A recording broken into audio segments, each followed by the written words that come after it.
কুঁদরি আমরা অনেক রকমভাবে রান্না করে খেয়েছি। বন্ধুরা, কুঁদরির এই রেসিপিটি একবার বানিয়ে খেয়ে দেখুন তো কেমন লাগে। তো এই রেসিপিতে ভাত, রুটি, পরোটা এর সাথে খাওয়া যাবে এমন একটি রেসিপি। তো চলুন আজকে সেই রকম একটি কুঁদরির রেসিপি আপনাদের সাথে শেয়ার করব। নমস্কার বন্ধুরা, অপর্ণা কিচেন ব্লগের আবার একটি নতুন রেসিপিতে সবাইকে স্বাগত জানাই। বন্ধুরা কেমন আছেন? আশা করি ভালো আছেন, যেখানেই আছেন সুস্থ আছেন। তো আজকে আমি কুঁদরির একটি দারুণ রেসিপি আপনাদের সাথে শেয়ার করব। তো সেই রেসিপিটা বানানোর জন্য কি কি উপকরণ নিয়েছি সেটা একটু আপনাদের দেখিয়ে দিই। তো এখানে কুঁদরি নিয়েছি, আলু নিয়েছি, আর নিয়েছি দুটো পেঁয়াজ বেটে নিয়েছি, টমেটো বেটে নিয়েছি, আদা রসুন বেটে নিয়েছি, এখানে নিয়েছি চাল মগজ দানা, সব আমি রেডি করে নিয়েছি। তো এবার দেখুন কুঁদরিগুলো আমি এইভাবে কেটে নিয়েছি। তো এর থেকে বেশি কাটবেন না, বেশি কাটলে এটা ছেড়ে যাবে, সেই জন্য আমি একটু রেখে দিয়ে মাথার দিকে এইভাবে কেটে নিয়েছি, যাতে মশলা লবণ সব ভালোভাবে ঢুকে যায় ভেতরে। আর সাথে নিয়েছি আলু, এইভাবে কেটে নিয়েছি। তো আপনারা চাইলে আলুটা স্কিপ করতে পারেন, কিন্তু আমি আলুটা দিয়েছি, দিলে খুব ভালো লাগবে সেই জন্য। তো এখানে আমি নিয়েছি ফোড়নের জন্য গোটা জিরে, পানমৌরি, গোটা লঙ্কা শুকনো, তেজপাতা একটা, আর নিয়েছি গরম মশলা গোটা। তো চলুন বন্ধুরা এবারে রান্নাটা শুরু করা যাক। আমি লবণ হলুদ মাখিয়ে নেব কুঁদরি আলুর মধ্যে। তো পরিমাণ মতো লবণ, হলুদ দিয়ে ভালো করে মাখিয়ে নেব। ভালো করে আমি ঘষে ঘষে মাখিয়ে নিয়েছি। গ্যাসের মধ্যে আগে থেকে কড়াই বসিয়ে রেখেছিলাম, এর মধ্যে দিয়ে দেব সরষের তেল। তেলটা গরম হয়ে গেছে, এর মধ্যে প্রথমে আমি আলুগুলো কষে নেব। তো ভালো করে আলুগুলো কষে নিতে হবে, যাতে তেলের মধ্যে সেদ্ধ হয়ে যায়। দেখুন বন্ধুরা, আলুগুলো আমি এইভাবে লাল করে কষে নিয়েছি, আর এই তেলের মধ্যে কত সুন্দর সেদ্ধ হয়ে গেছে দেখতেই পাচ্ছেন। তো এইভাবে কষে নিলে আর এক্সট্রা বেশি জল দিয়ে সেদ্ধ করতে হবে না। তো এবার আমি নামিয়ে নেব। তেলের মধ্যে আমি কুঁদরিগুলো ভেজে নেব।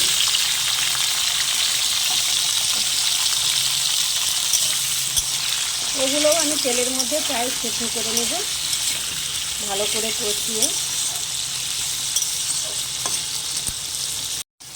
কুঁদরিগুলো এইভাবে আমি কষিয়ে নিয়েছি।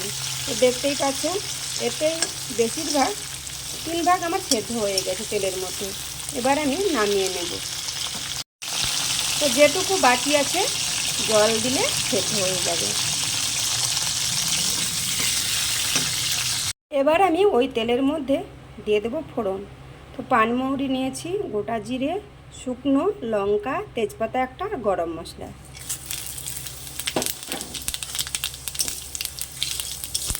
এবার আমি লাল করে ভেজে নেব।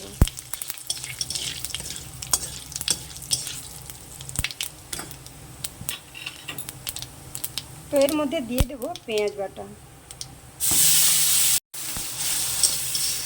পেঁয়াজটা একটু ভালো করে ভেজে নেব।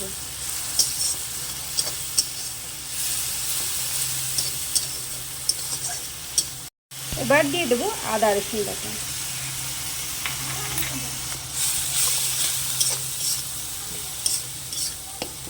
তো এই আদা রসুন বাটাটা একটু ভালো করে কষিয়ে নিতে হবে, যতক্ষণ না এর কাঁচা গন্ধটা বের হয়।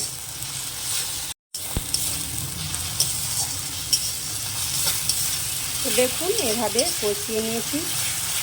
এবার এর মধ্যে দিয়ে দেবো কিছু গুঁড়ো মশলা। তো প্রথমে দেব স্বাদ মতো লবণ, তারপর দেব হলুদ গুঁড়ো, ঝাল লঙ্কার গুঁড়ো,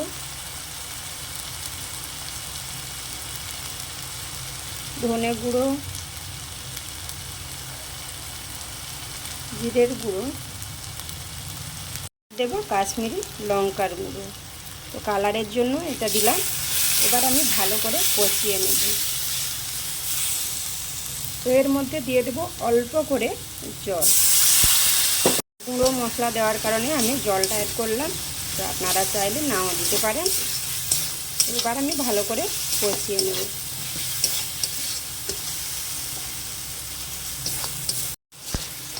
তো এবার আমি দিয়ে দেবো এর মধ্যে যে টমেটো বেটে রেখেছিলাম, তো ওই টমেটো বাটাটা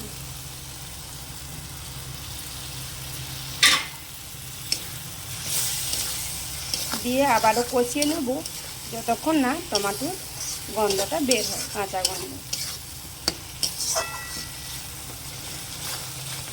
মশলাটা আমার কষানো হয়ে গেছে। এবার আমি কষে রেখেছিলাম যে আলু আর কুঁদরি, ওগুলো দিয়ে দেব।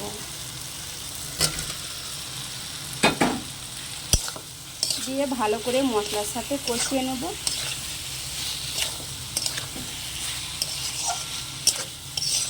এবার দিয়ে দেব অল্প করে চিনি। তো চিনিটা দেওয়া স্বাদ ব্যালেন্সের জন্য চিনিটা দেবেন। তো চিনিটা অবশ্যই দেবেন, খেতেও ভালো লাগবে। চিনিটা উপর থেকে দিয়ে দিলাম, দিয়ে ভালো করে আবারও কষিয়ে নেব।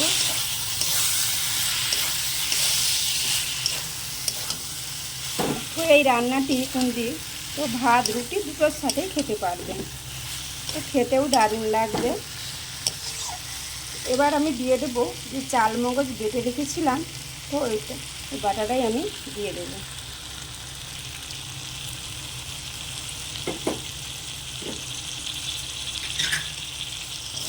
দিয়ে আবারও কষিয়ে নেব ভালো করে। তো আপনারা চাইলে পোস্ত বাটাও দিতে পারেন বা সর্ষে বাটাও দিতে পারেন, আবার কাজু বাদাম বাটাও দিতে পারেন।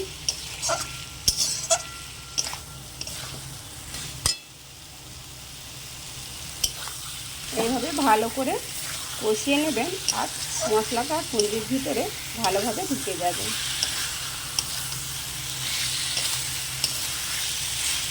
তো এবার আমি দিয়ে দেব পরিমাণ মতো জল। তো বেশি জল দেবে না, কারণ মাখা মাখা থাকবে। আর যেটুকু জল দরকার সেটাই দেবেন, কারণ আলু তো আমার প্রায় সেদ্ধ আছে আর কুঁদরিও সেদ্ধ আছে। তো যেটুকু বাকি আছে সেটা ওই জলটাতে সেদ্ধ হয়ে যাবে। তো দেখুন বন্ধুরা, এই জলটা হলে আমার সেদ্ধ হয়ে যাবে। তো আপনাদের একটা কথাই বলি, তো আপনারা চাইলে কুঁদরিগুলো ভাপিয়ে নিতে পারেন প্রথমে, তাহলে আর তেলে এতটা কষতে হবে না। তো আমি সেদ্ধ করিনি, আমি আমার তেলে কষে নিয়েছি, তো এতে আরও স্বাদ বেশি হবে সেজন্য। দেখুন বন্ধুরা, আমি আমার পরিমাণ মতো জল দিয়েছি। এই জলটার মধ্যে আমার কুঁদরি আলু সেদ্ধ হয়ে যাবে, কারণ আগে থেকে আমার কষানো আছে প্রায়, এটা হলেই হয়ে যাবে। তো বন্ধুরা, আপনারা চাইলে কুঁদরিটা সেদ্ধ করে নিতে পারেন, তো এতে আপনাদের কম সময় লাগবে। তবে একটা কথা, কষে নিলে খেতে ভালো লাগবে রান্নাটা আমার প্রায় হয়ে এসেছে। তো নামানোর আগে আমি দিয়ে দেব 1 চামচ ঘি। তো এই ঘিটা দেওয়ার ফলে স্বাদটা আরও দ্বিগুণ হয়ে যাবে। তো আপনারা চাইলে স্কিপ করতেও পারেন, তো ঘি তো অনেকেই পছন্দ করেন না, সেই জন্য এই কথাটা বললাম। তো এবার আমি ভালোভাবে মিশিয়ে নেব।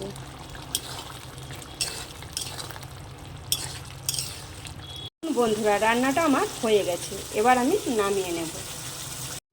দেখুন বন্ধুরা, কুঁদরির এই দারুণ স্বাদের রেসিপিটি আমার হয়ে গেছে। আমি নামিয়েও নিয়েছি, দেখতেই পাচ্ছেন কত সুন্দর দেখাচ্ছে দেখুন। তো খেতেও সেরকম দারুণ লাগে, ভাত রুটি পরোটা সবের সাথেই খাওয়া যাবে এমন একটা রেসিপি। দেখুন বন্ধুরা, রেসিপিটি আর বড় করব না। তো রেসিপিটি কেমন লাগলো, কুঁদরির এই রেসিপিটি লাইক কমেন্ট করে অবশ্যই জানাবেন, ভালো লাগলে শেয়ার করবেন। আর যদি নতুন বন্ধু এসে থাকেন চ্যানেলটি সাবস্ক্রাইব করে আমার পাশে থাকবেন, অল নোটি অন করে রাখবেন, যাতে ভিডিও ছাড়ার সাথে সাথে আপনাদের কাছে পৌঁছে যায়। তো দেখা হচ্ছে পরের কোনো রেসিপিতে। ভালো থাকবেন, সুস্থ থাকবেন, নিজেদের খেয়াল রাখবেন, সাবধানে থাকবেন। তো আজকের মতো টাটা।